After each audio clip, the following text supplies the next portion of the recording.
Hello everyone, this is Sakshi Vishnoi. Welcome to social school. तो इस video में हम लोग जो हमारी क्लास 12th इकोनॉमिक्स है उसमें जो हमारी बुक है इंडियन इकोनॉमिक डेवलपमेंट, उसका जो चैप्टर नंबर 1 है that is Indian economy on the eve of independence, उसके फुल चैप्टर एक्सप्लेनेशन का पार्ट 3 हम लोग देखने वाले हैं। 2 पार्ट्स हम लोग ऑलरेडी कवर कर चुके हैं जिसमें हमने ऑलमोस्ट हाफ ऑफ दी जो चैप्टर है वो कंप्लीट कर लिया है एंड आई होप सो कि आप लोगों ने भी वो दोनों पार्ट्स कंप्लीट कर लिए हैं। स्टार्ट करते हैं अपने पार्ट 3 से, देखते हैं इसमें क्या क्या चीजें हैं। तो अब जो है सबसे पहले हम लोग देखेंगे कि eight the time of British rule जो ऑक्यूपेशनल स्ट्रक्चर था इंडिया का वो कैसा था।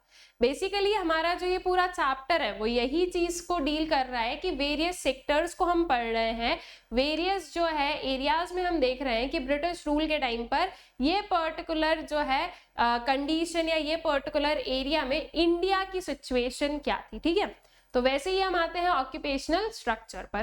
बेसिकली ऑक्यूपेशन स्ट्रक्चर का मतलब क्या है, तो उसका मतलब ये होता है कि हमारी जो पॉपुलेशन है उसमें कितने लोग किस पर्टिकुलर जो है ऑक्यूपेशन में एम्प्लॉयड है, किस पर्टिकुलर सेक्टर में वो लोग काम कर रहे हैं। ठीक है, that is basically the occupational structure. Primary sector में कितना, सेकेंडरी में कितना, टर्शरी में कितना। ठीक है, this thing. So occupational structure refers to distribution of working person across different industries and sectors। ठीक है, तो वही चीज की जो ऑक्यूपेशनल स्ट्रक्चर है वो हमें क्या बता रहा है कि जो आपकी वर्किंग पॉपुलेशन है वो किस तरह से डिवाइडेड है वेरियस सेक्टर्स में, वेरियस इंडस्ट्रीज में। ठीक है, so during the colonial period the occupational structure of India showed little sign of change. Colonial period में हमारा जो ऑक्यूपेशनल स्ट्रक्चर है वो बहुत ही विवुड से कि नेग्लिजिबल जो है अमाउंट ऑफ जो है हमें उसमें चेंज देखने को मिला था। ठीक है, that is we were stuck to primary sector और प्राइमरी सेक्टर में ही स्टक थे हम लोग। ठीक है, so the state of occupational structure during the British rule can be summarised as. अब जो स्टेट था वो कैसा था उसको देखें तो सबसे फर्स्ट थिंग जो कि हमें अपने ऑक्यूपेशनल स्ट्रक्चर में देखने को मिलती है that is predominance of primary occupation. ठीक है, दैट इज जो हमारा प्राइमरी सेक्टर था उसका डोमिनेंस जो है वो हमें देखने को मिला। पहले से भी डोमिनेंस था एंड ब्रिटिश रूल में जो है ये चीज और जो है एनहांस होकर हमें देखने को मिली। So the agriculture sector accounted for the largest share of workforce with approximately 75%. The manufacturing and service sector accounted for the remaining 25%. ठीक है, तो जब ब्रिटिशर्स गए, हम तब की बात कर रहे हैं, तो तब जो है अप्रोक्सीमेटली 75% जो है वो प्राइमरी सेक्टर में हम लोगों ने अपना जो है एम्प्लॉयमेंट देखा एंड रेस्ट जो है 25 में आपका मैन्युफैक्चरिंग और सर्विस दोनों आ गए। ठीक है, फिर रीजनल वेरिएशन। अब रीजनल वेरिएशन कैसे, हमें जो है अलग अलग रीजन्स में अलग अलग चीजें देखने को मिली। क्या देखने को मिला है उसको देखते हैं। So another striking aspect was the growing regional variation. The states of Tamil Nadu, Andhra Pradesh, Kerala, Karnataka, Maharashtra and West Bengal witnessed a decline in dependence on workforce on the agriculture sector with a commensurate increase in manufacturing and service sector। तो अगर हम लोग देखें तो ये जो थोड़ा सा आप साउथ साइड जाओ, ठीक है, कि तमिलनाडु, आंध्र प्रदेश, केरला, ऑलराइट, ये पर्टिकुलर एरिया इधर मुंबई मतलब महाराष्ट्र भी यहाँ पर ही आ गया, तो इस पर्टिकुलर एरिया में और यहाँ पर वेस्ट बंगाल भी आ गया आपका। ठीक है, तो अगर हम लोग बोले तो इस पर्टिकुलर एरिया में जो है ऑक्यूपेशनल स्ट्रक्चर में चेंजेस देखने को मिले। यहाँ पर जो है एग्रीकल्चर या we can say primary sector से जो है शिफ्ट हमें देखने को मिला, कहां पर, आपके मैन्युफैक्चरिंग एंड सर्विस सेक्टर में। ठीक है, so this was the first thing. Second thing, however during the same time there had been increase in the share of workforce in agriculture in the state such as Orissa, Rajasthan, Punjab. Southern में there was a shift in occupation and जो आपका northern part है, ठीक है, यहाँ पर जो हमारा नदन पार्ट है इसमें बेसिकली हमें जो है एग्रीकल्चर के साइड शिफ्ट दिखा। Majorly Rajasthan and Pakistan and Rajasthan and Pakistan कहां से आ गया, राजस्थान एंड आपका पंजाब एंड जो है उड़ीसा। ठीक है, तो इनमें जो है हमें एग्रीकल्चर साइड जो है थोड़ा शिफ्ट देखने को मिला।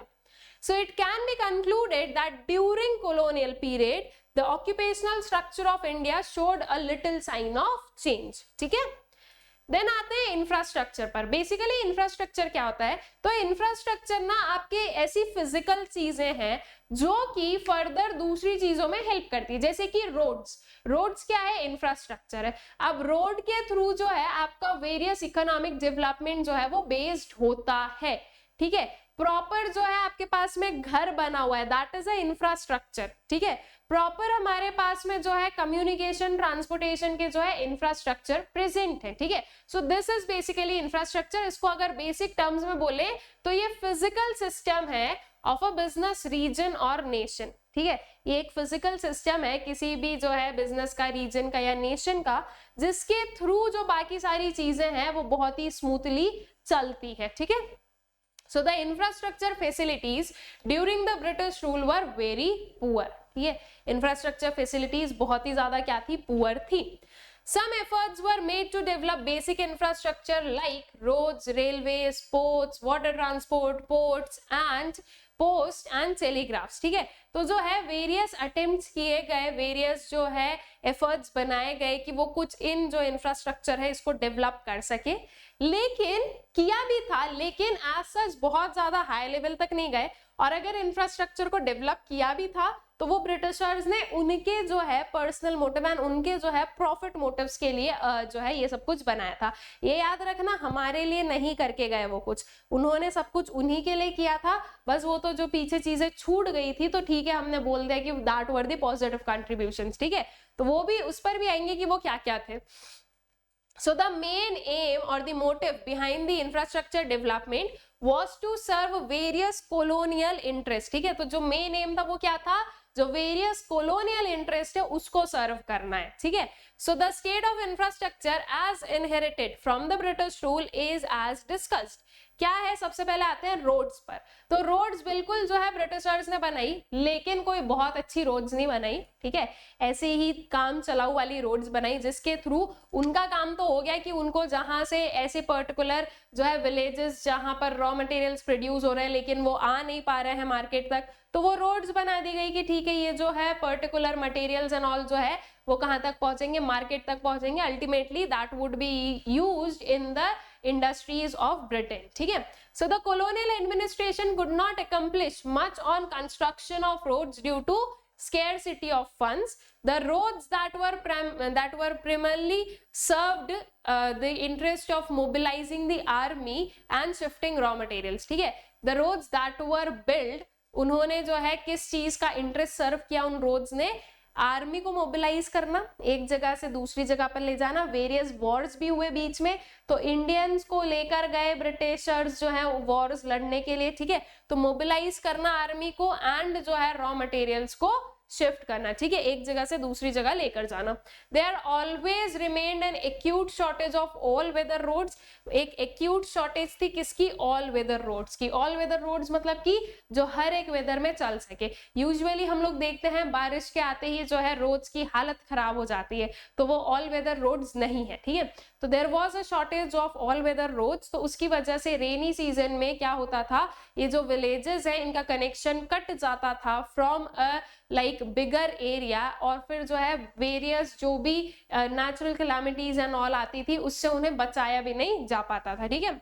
So all weather roads to reach out to rural areas during the rainy season. As a result, people living in these areas suffered badly during natural calamities and famines. Then आते हैं railways पर। तो yes, Britishers ने railways जो है वो बिल्कुल establish की, लेकिन अगेन क्योंकि उन्हीं के इंटरेस्ट के लिए। व्हाट वर द इंटरेस्ट वो भी हम लोग देखेंगे। So the most important contribution of British rule was to introduce railways in India in 1850. The railways affected the structure of the Indian economy in two important ways, ठीक है। 1850 में जो है इंडिया में सबसे पहले जो है रेलवे स्टार्ट हुई थी, ईयर याद रखना। Railways enabled people to undertake long distance travel। अब रेलवेज से क्या क्या फायदे हो गए, तो जो है लॉन्ग डिस्टेंस ट्रेवल जो है वो इजी हो गया। It enhanced commercialization of Indian agriculture which adversely affected the comparative self-sufficiency of village economies in India, ठीक है। तो अकॉर्डिंगली इसकी वजह से कमर्शलाइजेशन जो है एग्रीकल्चर का वो एनहांस हुआ। ऐसे विलेजेस जो पहले कनेक्टेड नहीं थे तो वहां के लोग जो है वो अपने प्रोडक्ट्स को नहीं सेल कर पाते थे अच्छी जगह पर और अच्छा प्राइस नहीं जो है उन्हें मिल पाता था, तो थ्रू रेलवेज ये चीज पॉसिबल हुई एंड जो है वो भी अपने प्रोडक्ट्स को क्या कर पा रहे थे, सेल आउट कर पा रहे थे, ठीक है। Railways also promoted the foreign trade but it benefited the Britishers more than the Indians, ठीक है। जो रेलवेज है फॉरेन ट्रेड बिल्कुल इसने प्रमोट किया क्योंकि जो रिमोट एरियाज थे वहां तक रेलवेज पहुंचे तो वहां से भी जो रॉ मटेरियल्स है वो आपके पोर्ट्स एंड ऑल तक जो है पहुंच पा रहे थे, लेकिन इसका फायदा हमें उतना नहीं हुआ जितना ब्रिटिशर्स को हुआ था, ठीक है। So the construction of Indian railways led to huge economic losses to the Indian economy. अब हमारी इकोनॉमी के लिए अगर देखें तो वो उसने जो है इनिशियली बहुत सारे जो है लॉसेस उसकी वजह से हुए थे। Then air and water transport, तो British government took measures for developing the water and air transport, however their development was far from satisfactory, ठीक है। तो एयर वाटर ट्रांसपोर्ट बनाया गया ऑल्दो उतना जो है सेटिस्फैक्टरी नहीं था वो, ठीक है। कम्युनिकेशन, अगेन जो है ब्रिटिशर्स ने कम्युनिकेशन के लिए जो है चीजें डेवलप की ताकि जो है वो क्या कर सके, एक जगह पर रहकर दूसरे जगह के जो लीडर है उससे बात कर सके, उनके गवर्नर्स जो रहते थे अलग अलग उनसे बात कर सके, लॉ एंड ऑर्डर जो मेंटेन कर सके, ठीक है। अब ये तो वो बहुत ज्यादा जो है अनरियलिस्टिक हो जाता है ना कि हमें जो है जम्मू से जाना है कन्याकुमारी और हम जो है क्या करेंगे, घोड़े पर बैठकर जा रहे हैं, अब जाने में कितना टाइम लगेगा आपको, ठीक है। तो better is what, you can communicate over a phone call, ठीक है। तो वैसे ही जो है कम्युनिकेशन के लिए चीजें सेटअप की गई। तो post and telegraphs were the most popular means of communication. The introduction of expensive system of electric telegraph in India serve the purpose of maintaining law and order. The postal services, despite serving a useful public purpose, remained all through inadequate, ठीक है। जो postal service थी वो इतनी जो है helpful नहीं रही, वो इनएडिक्वेसी उसमें जो है ज्यादा देखने को मिली। दैट मीन्स कि इंफ्रास्ट्रक्चर सेटअप तो हुआ लेकिन मेजरली जो है उस इंफ्रास्ट्रक्चर पर ध्यान दिया गया जो ब्रिटिशर्स के काम का था, उनका काम हो गया, काम खत्म, उनको कोई मतलब नहीं है बाकी का, ठीक है। एंड जो इंफ्रास्ट्रक्चर सेटअप हुआ था वहां पर हमें जो है कुछ इनएडिक्वेसीज भी देखने को मिल रही थी। Then post, so the system और organization for collecting and dealing with letters, packages etcetera, ठीक है। पोस्ट वी नो कि हमने जो है ये चीज पोस्ट कर दी तो like we can send letters और वी कैन से सम जो है आइटम्स भी हम लोग जो है क्या कर सकते हैं, सेंड कर सकते हैं from one particular place to the other place, ठीक है। तो वो चीज, टेलीग्राफ तो method of sending messages over long distance using wires that carry electric signals, ठीक है। तो टेलीग्राफ्स आर बेसिकली मैसेजेस को सेंड करना, ये सारे पुराने जमाने के हो गए, अभी हम लोग नहीं यूज करते हैं इन्हें, ठीक है। हाँ, post we do use now also कि कई बार जो है विया पोस्ट जो है कुरियर अगर आप लोग बोलो तो वो चीज हम लोग करते हैं, तो वो चीज अभी भी चल रही है। बाकी टेलीग्राफ्स एंड ऑल जो है ये हम लोग यूज नहीं करते हैं, अब हमारे पास में हाई टेक्नोलॉजी आ गई है तो हम उसके अकॉर्डिंग जो है फंक्शन करते हैं। Then what were the reasons for infrastructure development? So the basic objective of British government to develop infrastructure was not to provide basic amenities to the people but to serve their own colonial interest, ठीक है। तो obviously वही चीज जो मैंने आप लोगों को बताई कि इनका जो है मोटिव ये नहीं था कि वो जो है हमें क्या करें, हमारे लिए बना रहे हैं या हमारे वेलफेयर के लिए, किसके लिए हो रहा था ये, this was just to serve the colonial interest, ठीक है। क्या था colonial interest इनका? The roads were built for mobilizing the army within India and for drawing out raw materials from the countryside to the nearest railway station or port and to send these to England or other lucrative foreign destinations, ठीक है। तो जो remote areas हैं वहां से raw materials को collect करके जो है जो भी like नियरेस्ट वाला पोर्ट एंड ऑल है वहां तक पहुंचाओ सामान को ताकि जो है वो आगे क्या किए जा सके, एक्सपोर्ट किए जा सके। Railways were developed by Britishers mainly for 3 reasons. What were the 3 reasons? To have effective control and administration over the vast Indian territory, ठीक है। पूरी टेरिटरी पे जो है इफेक्टिव कंट्रोल के लिए कि अगर उन्हें कहीं से भी कहीं पर ट्रेवल करना पड़ रहा है तो उन्हें जो है टाइम कम लगेगा, ठीक है। To earn profits through foreign trade by linking railways with major ports, ठीक है, रेलवेज को लिंक किया गया मेजर पोर्ट्स के पास में, ताकि जो है गुड्स एंड ऑल जो है, जो रॉ मटेरियल्स हैं वो क्या किए जा सके, एक्सपोर्ट किए जा सके। To make profitable investment of British funds in India, ठीक है, तो प्रॉफिटेबल इन्वेस्टमेंट ऐसे ही था कि ब्रिटिशर्स जो है वो रेलवेज को सेटअप करके ज्यादा अच्छी तरीके से जो है हमें एक्सप्लॉइट कर पा रहे थे, और ज्यादा अच्छी तरीके से वो उनके लिए जो है चीजें लेकर जा पा रहे थे, तो इसलिए ये उनके लिए क्या था, एक प्रॉफिटेबल इन्वेस्टमेंट था। Then British rule systematic exploitation of India, ठीक है, ब्रिटिश रूल के थ्रू जो है एक सिस्टमैटिक एक्सप्लॉइटेशन हुआ इंडिया का, किस किस वे में जो है हमें एक्सप्लॉइटेशन देखने को मिलता है, वो सारी चीजें हम लोग यहाँ पर देखते हैं। So the various form of exploitation by the Britishers on the Indian economy can be broadly analyzed with the following points. India remained an agricultural country throughout the British period, and its agriculture remained totally backward. There was commercialization of agriculture to serve the interest of Great Britain, ठीक है, तो accordingly सबसे पहली चीज अगर हम देखें कि कहां से जो है ब्रिटिशर्स ने हमें डिस्ट्रॉय करना स्टार्ट किया, तो हम किस पर बेस्ड थे, एग्रीकल्चर पर बेस्ड थे, वो आए उसके पहले, वो गए उसके बाद में और ज्यादा, ठीक है। अल्टीमेटली ये जो एग्रीकल्चर सेक्टर था, इसमें हमें जो है किसी भी टाइप का डेवलपमेंट ग्रोथ देखने को नहीं मिला, इसमें उन्होंने किसी भी काइंड का इन्वेस्टमेंट नहीं किया। दूसरी चीज कि हमें कैश क्रॉप से जो है उनके जो फूड क्रॉप से जो है कैश क्रॉप्स में क्या करवा दिया, कन्वर्ट करवा दिया। तो कमर्शलाइजेशन की वजह से क्या हुआ, फेमाइन्स एंड ऑल्स भी बढ़ गए, ठीक है। ये सारी चीजें हम लोग ऑलरेडी पढ़ चुके हैं अपने पार्ट 1 में, उसी का एक रिकैप आप यहाँ पर समझ लो। तो अकॉर्डिंगली एग्रीकल्चर सेक्टर जो है उसको प्रॉपरली जो है इन्होंने क्या किया, डिस्ट्रॉय किया, ठीक है। Second thing, British rulers never tried to modernise the prevailing industrial structure of India.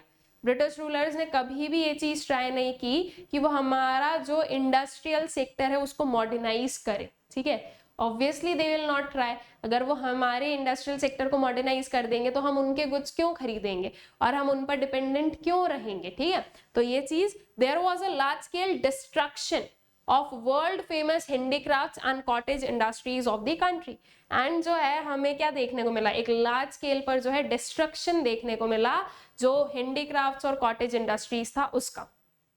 By following the policy of discriminatory protection, Britishers gained complete control over the entire Indian market, ठीक है।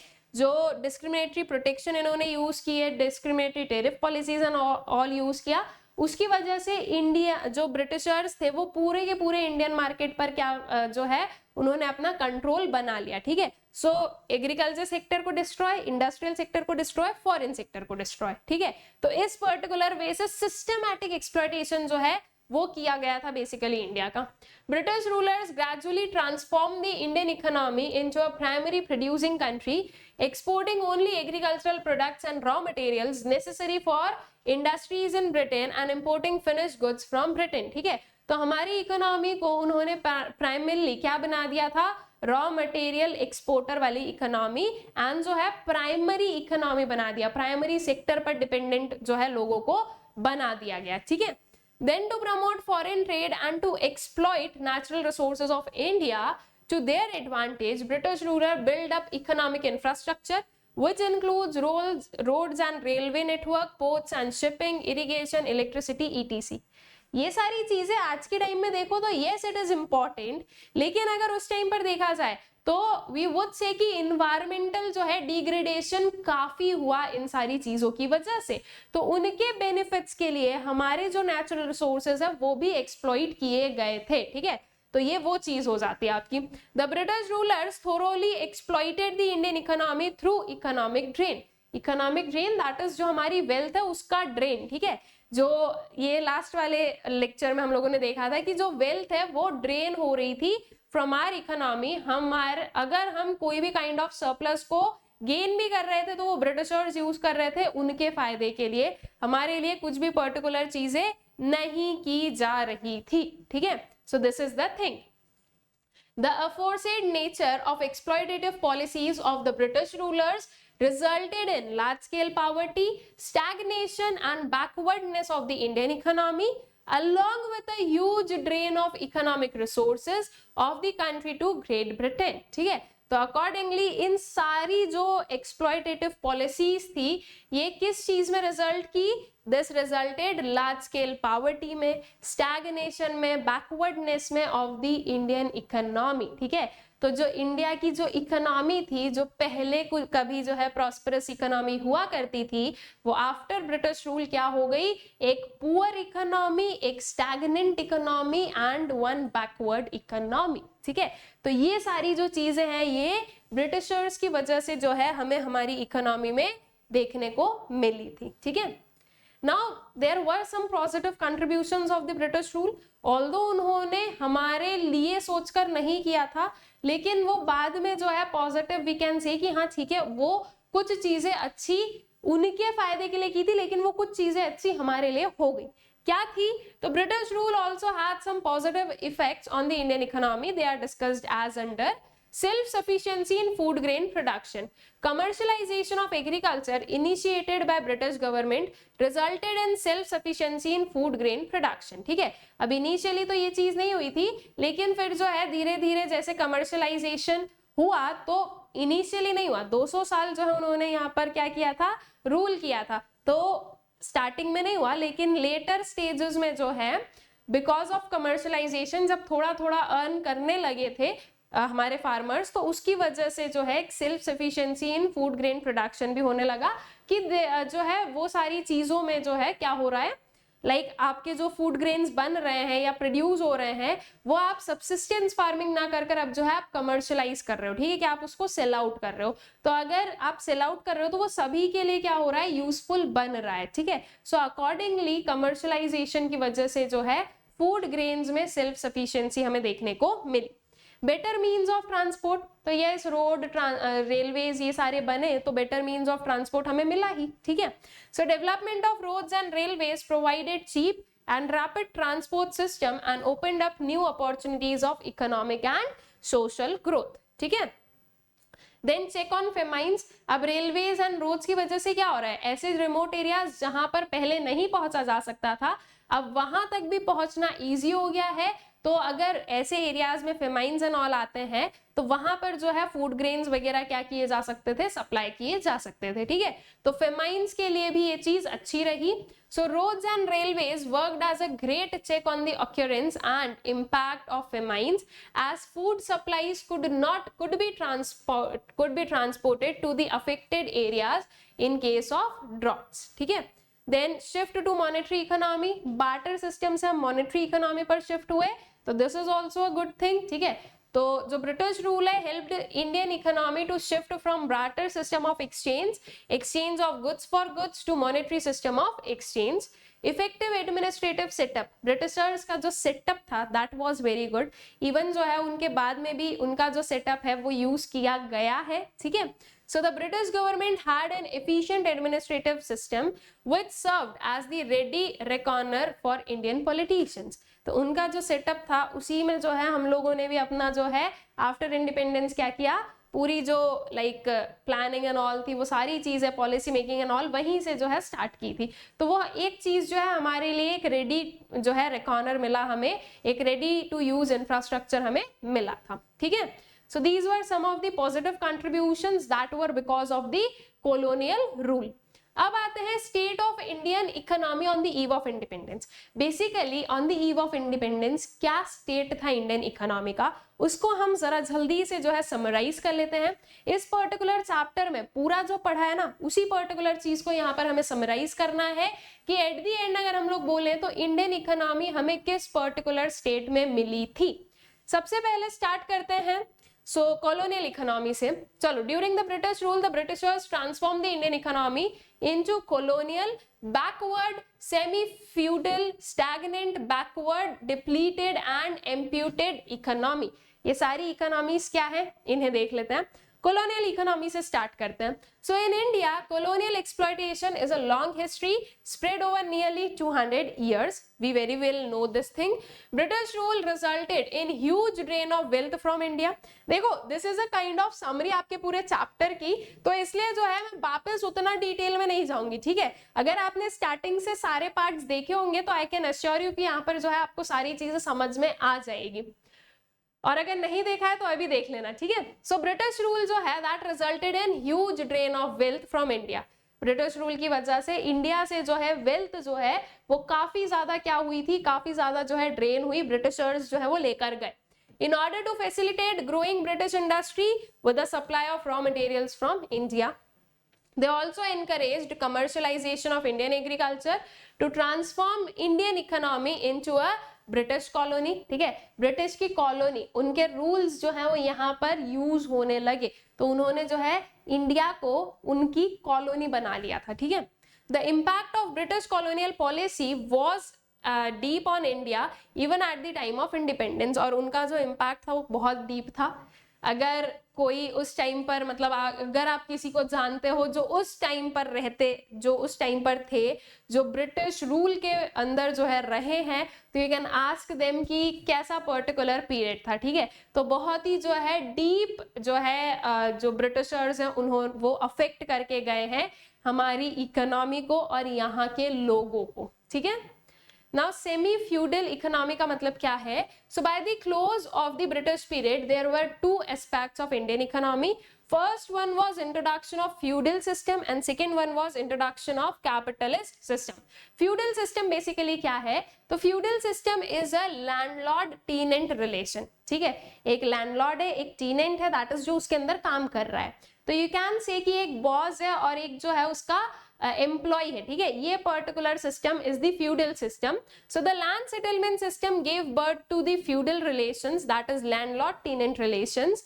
The landlord used to charge very high rate of lagaan and were very cruel to the cultivators. ठीक है, तो अब जमींदार, landlords are basically the जमींदार वाला concept हम लोग बोल रहे हैं. तो जो है जमींदार बहुत ही ज्यादा हाई लगान चार्ज करते थे, जो कि टीनेंट्स के लिए या कल्टिवेटर्स के लिए क्या था, बहुत ही ज्यादा क्रूअल था. Introduction of capitalist system. So the establishment of modern industries led to creation of two classes, capitalist and laborers. So India inherited the feature of both feudal and capitalist system in the Indian economy. ठीक है, capitalist system, capitalist economy, that is जो है ऐसी particular economy जिसमें private sector काम कर रहा है. ठीक है, तो बेसिकली कैपिटलिस्ट जो इन इंडस्ट्रीज के, बिग बिग इंडस्ट्रीज के ओनर्स हैं, and we have the labourers. ठीक है, जो उनके अंडर वर्क कर रहे हैं. तो this is basically the introduction of the capitalist system.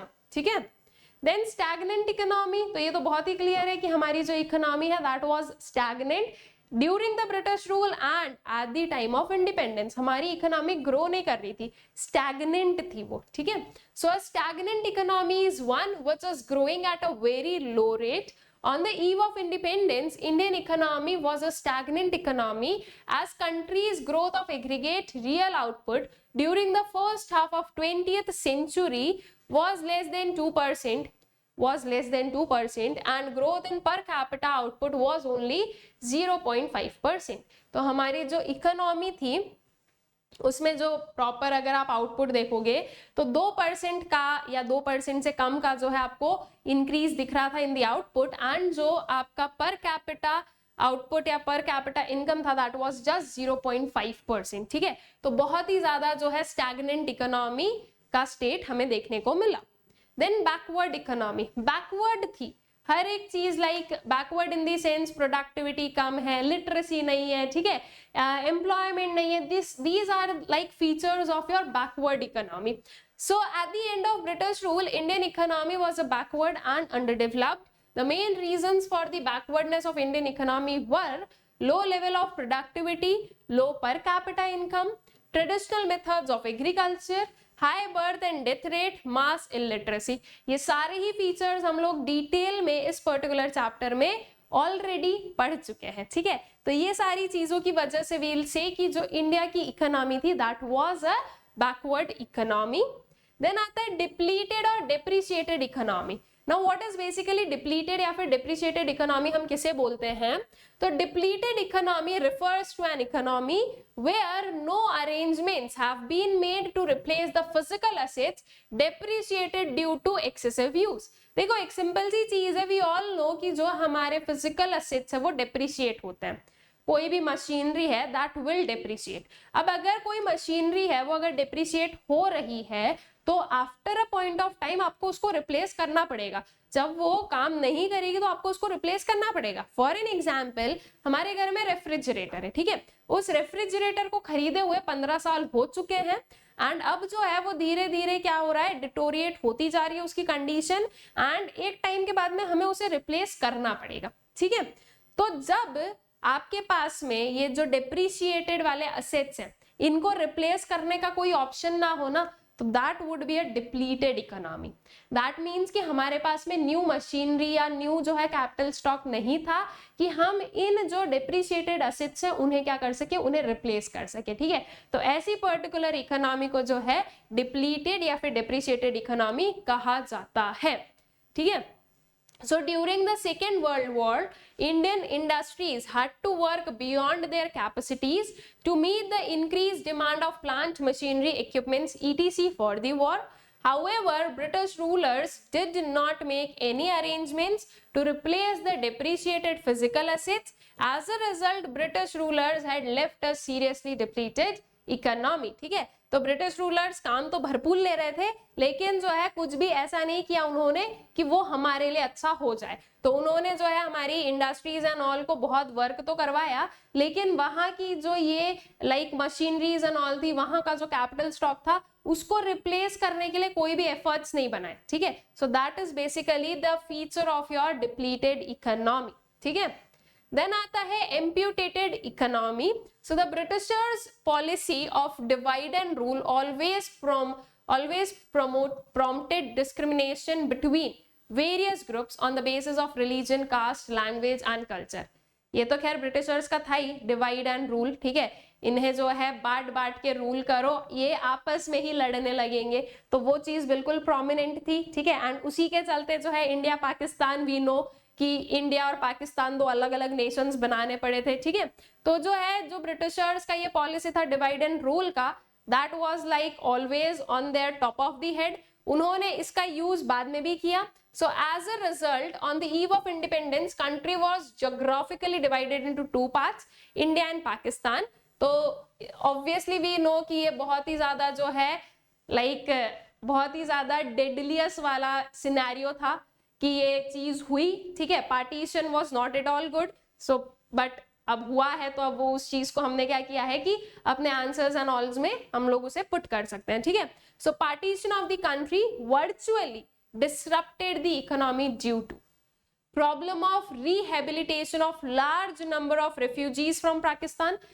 ये जो पार्टीशन हुआ उसकी वजह से इकोनॉमी पर क्या असर हुआ, तो एक सबसे बड़ी प्रॉब्लम आई रिहेबिलिटेशन का, ठीक है। जो भी पाकिस्तान से रेफ्यूजीज इंडिया में आए उनको रहने के लिए जगह देना, उनको जो है प्रॉपर जो है आपका हेबिटेशन प्रोवाइड करना, ये एक जो है प्रॉब्लम क्रिएट हो रही थी कि कहाँ पर जो है इन सारे लोगों को हम लोग जगह प्रोवाइड करें।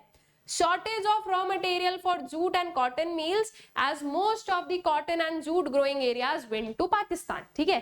तो हमारा जो कुछ एरिया था जहां पर कॉटन जूट ग्रोइंग एरियाज थे, दे वेंट टू पाकिस्तान, तो उसकी वजह से इन चीजों में जो है हमें शॉर्टेज देखने को मिली, ठीक है। So this is your amputated economy. So this was all about the state of Indian economy on the eve of independence and I guess कि ये सारी चीजें आप लोगों को क्लियर है। And this was all about the chapter Indian economy on the eve of independence. I hope so पूरा ही चैप्टर आप लोगों को अच्छे से क्लियर आउट हो गया है। नाउ एक बहुत ही इंपॉर्टेंट इंफॉर्मेशन दैट इज जो हमारे ह्यूमैनिटीज के बैचेस हैं for CBSE class 11th and class 12th, वो तो हमारे अनअकैडमी पर चल ही रहे हैं, लेकिन उसी के साथ साथ में अब हमारे जो है सीयूईटी के बैचेस भी लॉन्च हो चुके हैं ऑन अनअकैडमी।